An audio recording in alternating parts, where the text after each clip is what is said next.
What's up, Raider Nation? It feels so long since I last talked to you guys. Maybe because it has been.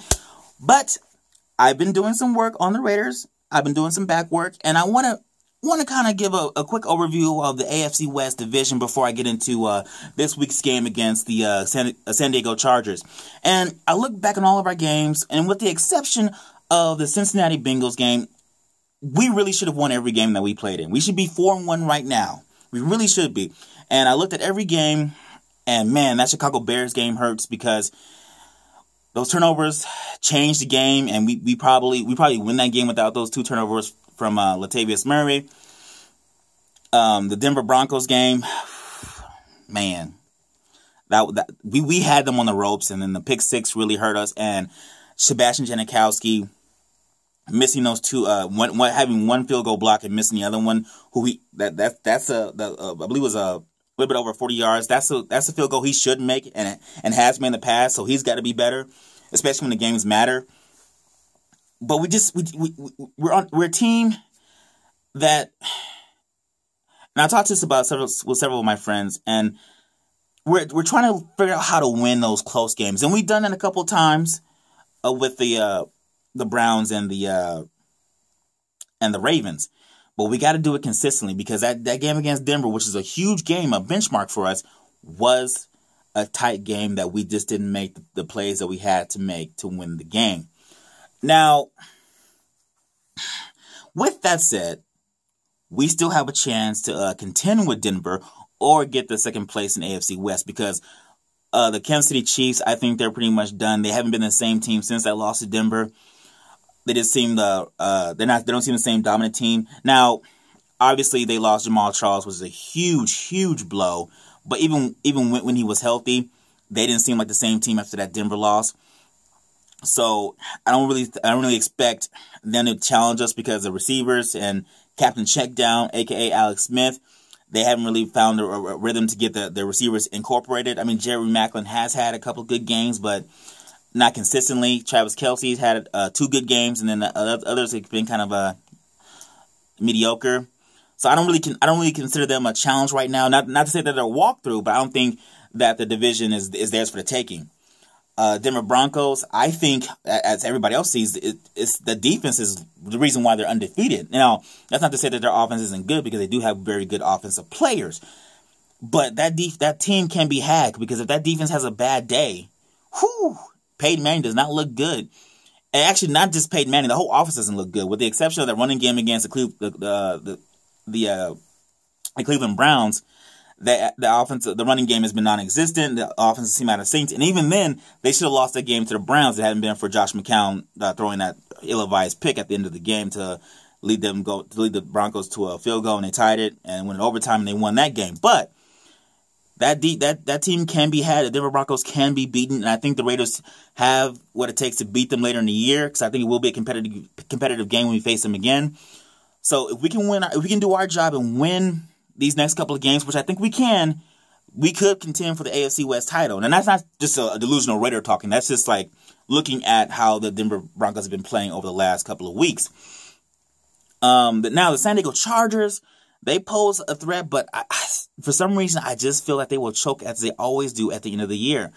They have a lot of Phillip Rivers is a great quarterback. Let's just say what it is. He is. Keenan Allen, we know what we have there. Antonio Gates. But I don't think they can really contend for AFC West title. So the moment is ours to take the AFC West title. We just have to decide as a team, the Raiders, do we want to win? Are we afraid to win, or do we have the courage to be winners? And hopefully we set the bar. We set the record straight against the San Diego Chargers this week. Now, with that being said, let's go into how the Raiders should attack the San Diego Chargers, and how we should defend them, because the Chargers offer a heartbreaker to the Green Bay Packers, where Phillip Rivers threw up 500 yards, 4 touchdowns, and lost on the last second play at the goal line. So we have a work cut out for us. Don't get me wrong, but I think we can beat the San Diego Chargers this coming Sunday. And how we do that is we have to attack their run defense, because their run defense is ranked at the very bottom, not the very bottom, but towards the bottom, allowing 132 yards per game. So we have a good running back, and I'm urging Bill Musgraves to stick with the run. That's the one thing I had a pet peeve about, because the run was solid. It wasn't spectacular in the first half against the Denver Broncos, but we were getting those good yardages and keeping Derek Carr in manageable third down and distance. But in the second half, we kind of abandoned the run, and we didn't play Latavius Murray that much in the second half against the Denver Broncos. So I'm imploring Musgraves and Jack Del Rio to give Latavius Murray a chance to play the entire game. And now I know we had a bad game in the Chicago game. We had 2 turnovers. Okay, fine. Every NFL player has a bad game. Let's feed this man the rock and see what we have in him, because I believe he's a great talent. He's 6'3", I believe 220, has great vision, great power, can catch the ball as long as he catches the ball, looks it into his hands, and then runs, and not look off to run before the ball gets there. But he has great talent. Give this man the opportunity to succeed. Don't wreck his confidence by benching him every time you feel like he didn't make a good play. That's how you ruin players' confidence.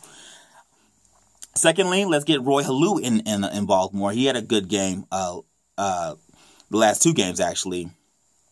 So let's get him more involved. Tywan Jones, I don't know if he's active this week, because I know he has a foot issue. But let's stick with the run game, because I don't think we should just sling the ball left and right over the field against this Charger defense, because they do have a very good pass defense. So I don't think we should attack them that way. With that being said, we should use our wide receivers. We should keep Amari Cooper and Crabtree involved in the game plan, but I don't think that should be the focal point of our attack plan for the Charger defense.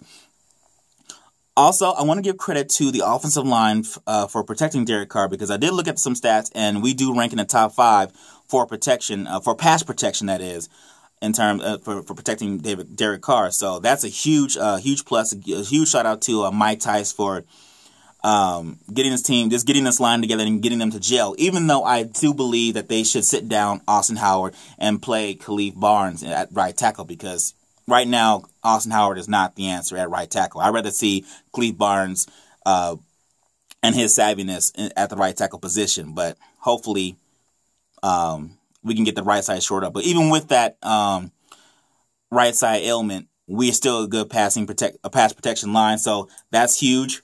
So kudos to Mike Tice again. Also, I do believe we should attack the linebackers, because I do believe the linebackers of the Chargers are susceptible to big plays in coverage.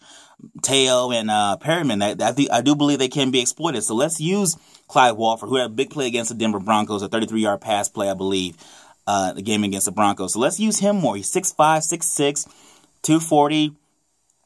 The man can play. The man can run. Let's get him more involved. Michael Rivera, we know what we have in him. Let's use 2 tight end sets and see what the Charger linebackers can do. Let's see if they really can cover, because I don't think they can. I think they are susceptible, as I said earlier, to big plays in the passing game. So let's attack them that way. Let's not throw the ball left and right to our receivers down the field. Let's stick to the short yardage game, intermediate routes to short routes. So that's how I think we should attack them on offense. Now for the defense.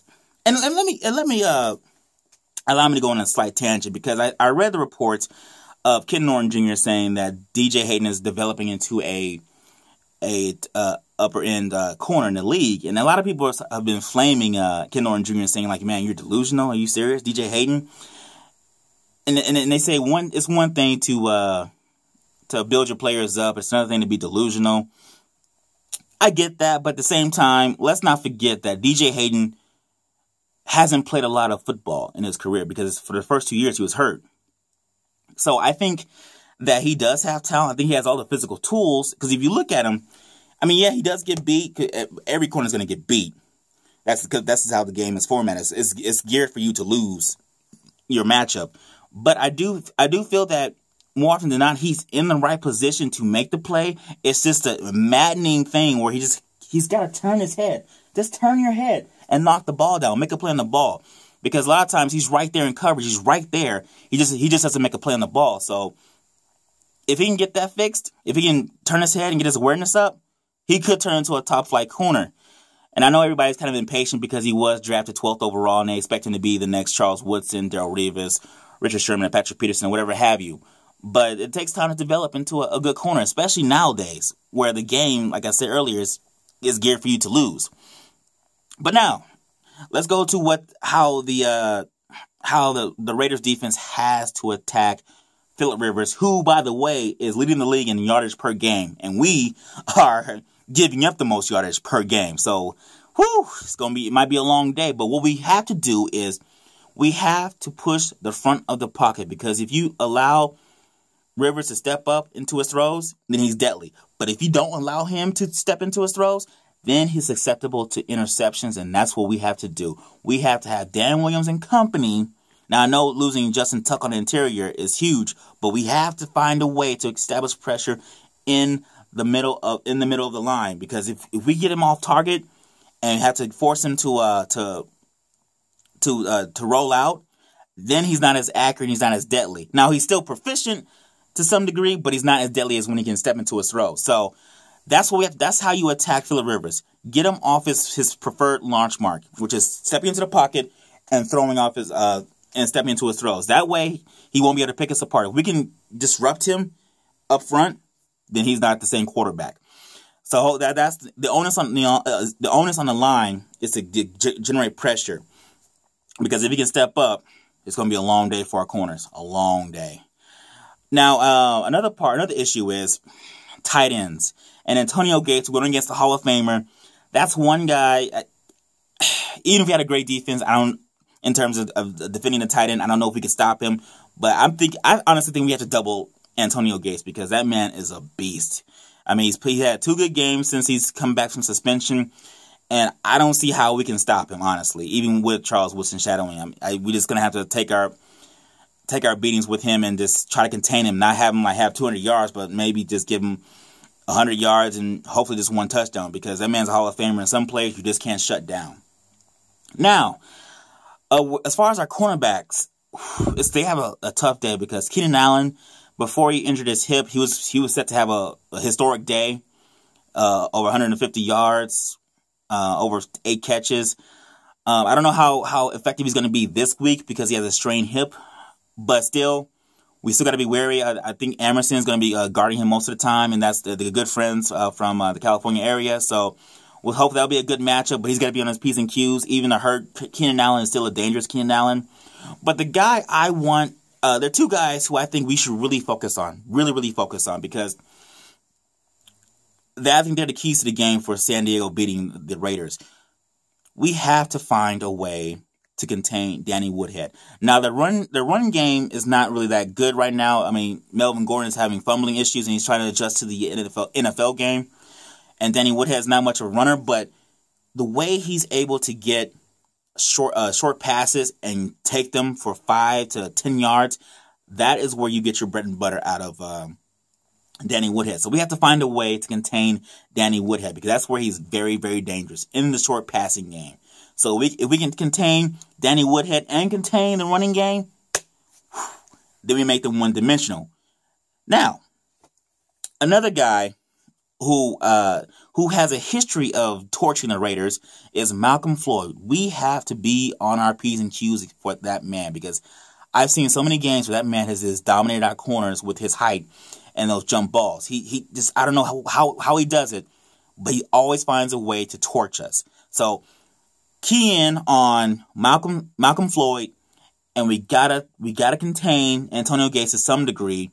Keenan Allen, I'm not. Let me phrase this correctly. I'm not as worried if he was healthy, but I still am worried, if that makes any sense.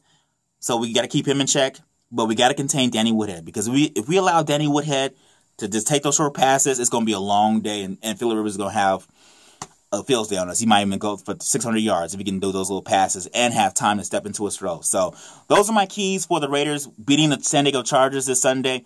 Tell me what you think. Tell me how we should, if you have a different way of attacking the Chargers defense and how we should attack the Chargers offense.